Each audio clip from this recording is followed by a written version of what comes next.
Hola, nosotros somos Yasmín Lisbeth, Ana Laura, Mayra Lisset y Ana Karen.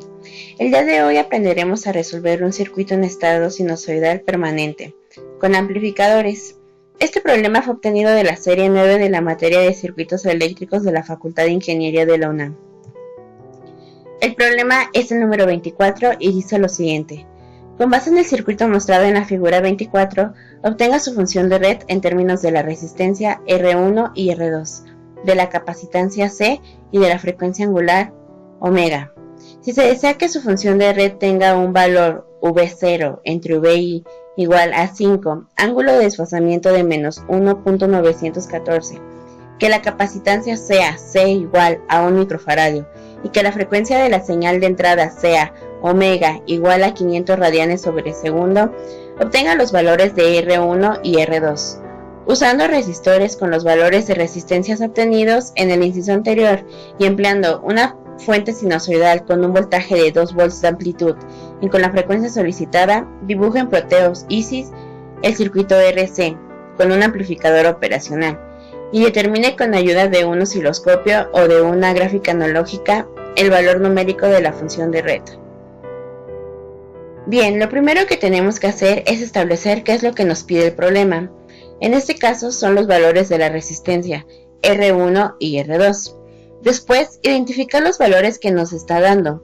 Nos dan la función de transferencia o relación V0 entre VI, que es de 5 con un ángulo de desfasamiento de menos 1.914. El valor del capacitor, que es de 1 microfaradio. La frecuencia angular, que es de 500 radianes sobre segundo, y la magnitud del voltaje de entrada, que es de 2 volts. Para llegar a la solución utilizaremos fasores. El primer paso es pasar las resistencias y los capacitores a impedancias, y las fuentes se pasan a fasores. Para representar las impedancias utilizaremos la letra Z. Voltaje de I será nuestra referencia, por lo tanto al pasarlo a fasor será 2 ángulo de desfasamiento 0. La resistencia R1 y la resistencia R2 mantendrán su mismo valor.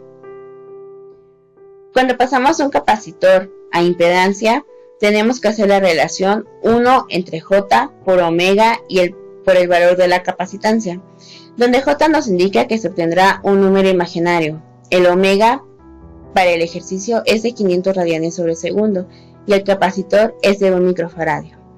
Como podemos ver en el diagrama, Z de R1 y Z de C se encuentran en paralelo, por lo tanto podemos sacar un equivalente. Este sería Z de C, Z equivalente es igual a Z de C por Z de R1 entre Z de C más Z de R1. Al hacer la reducción encontramos que la Z equivalente es igual a R1 entre 1 más J omega C por R1. Bien, ahora que tenemos nuestro circuito reducido, comenzaremos el análisis. Primero haremos unas consideraciones sobre el amplificador operacional. Sabemos que únicamente se analiza por el método de nodos. También que las corrientes en las entradas son nulas y que la diferencia de potencial en las entradas es 0. Observando nuestro circuito vemos que la entrada 3 está conectada a tierra, por lo que el voltaje es 0 y por lo tanto también será 0 en la entrada 2.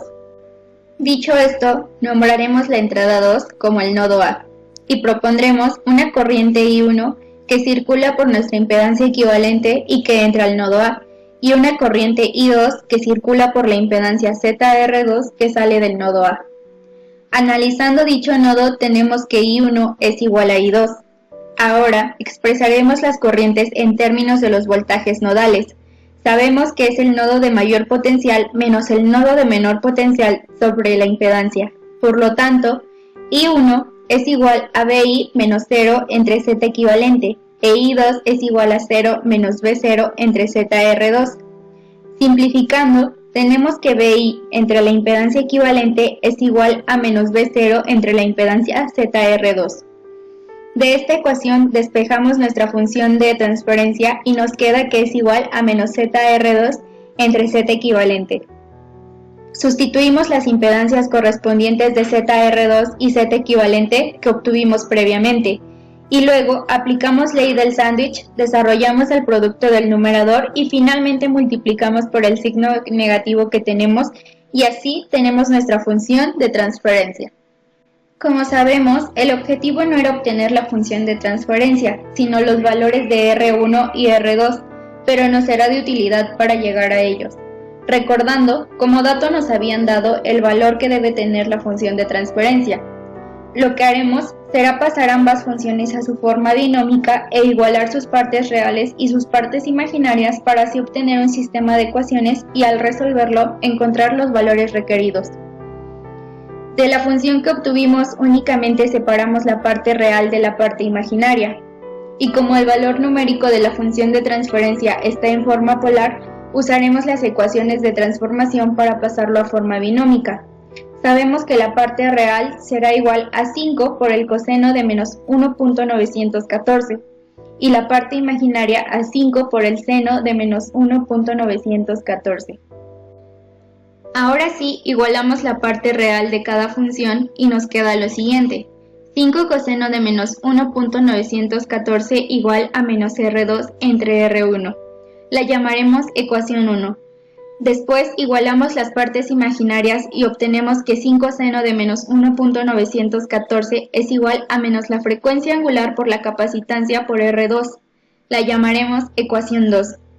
De esta ecuación 2 observamos que podemos despejar R2 y obtener su valor sustituyendo los valores correspondientes, y así obtenemos que es igual a 9416.8 ohms. Ahora, de la ecuación 1 podemos despejar R1, y como ya conocemos el valor de R2, únicamente sustituimos y obtenemos que R1 es igual a 5596.8 ohms. Ahora que ya tenemos nuestros valores, procederemos a alambrar el circuito.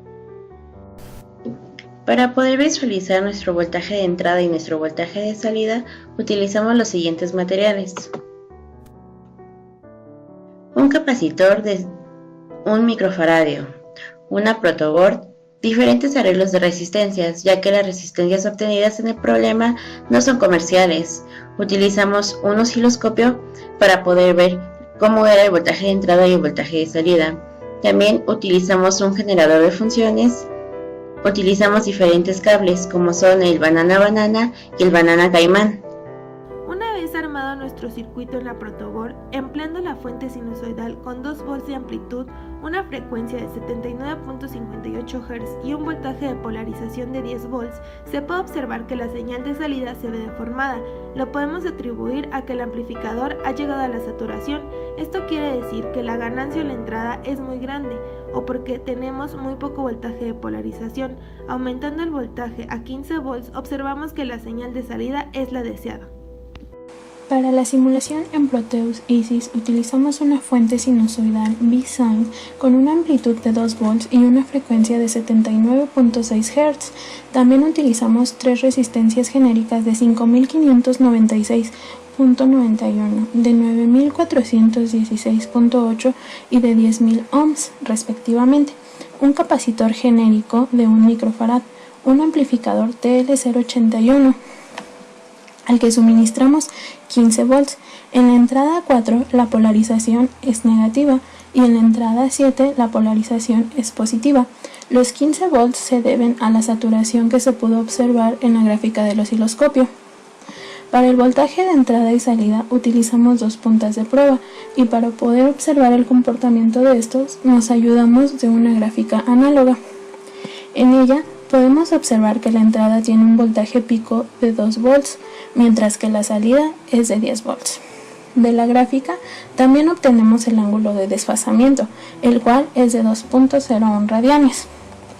Con esto podemos observar que tanto experimentalmente como en la simulación obtuvimos valores muy similares y el comportamiento es el mismo. Al resolver el ejercicio, logramos obtener del desarrollo teórico el valor de las resistencias, para posteriormente armar el circuito y hacer la simulación experimental. Cuando pusimos nuestra fuente a 10 volts, que era dato del problema, nuestra señal de salida se vio deformada por saturación del amplificador, así que lo que hicimos fue aumentar nuestro voltaje a aproximadamente 15 volts, obteniendo así ambas señales como en el programa Proteus. El ángulo de desfasamiento fue de 2.01 radianes, tanto en lo experimental como en la simulación de Proteus. Notamos que el desarrollo matemático para obtener R1 y R2 fue bastante sencillo, ya que ni siquiera fue necesario emplear algún software para resolver las ecuaciones que se obtuvieron. Bastó con simples despejes y sustituciones. Respecto a los resultados tanto del circuito físico como de la simulación coincidieron bastante, y se obtuvo correctamente el valor de la función de transferencia solicitado, aun cuando para la elaboración del circuito obtuvimos pequeñas diferencias de valores en los componentes eléctricos y en el voltaje de entrada, debido a diferentes factores como las tolerancias y los instrumentos utilizados. De este ejercicio obtuvimos el valor de las resistencias para poder llegar al valor solicitado de la función de transferencia. Observamos que tanto de forma experimental como en la simulación, los valores obtenidos son muy cercanos. En cuanto a la elaboración del circuito, obtuvimos una pequeña diferencia en el voltaje de entrada y los componentes eléctricos. Esto lo atribuimos a los instrumentos de medición utilizados y las tolerancias permitidas. Logramos obtener los valores deseados para que la función de transferencia fuera la establecida. Al realizar las simulaciones pudimos ver que el ángulo de salida cambió. Esto se debe a errores experimentales o a que nuestras resistencias no eran exactas al no ser valores comerciales. También pudimos observar que al administrar 10 volts no obtuvimos la salida esperada, sino que hasta con 15 se logró esta.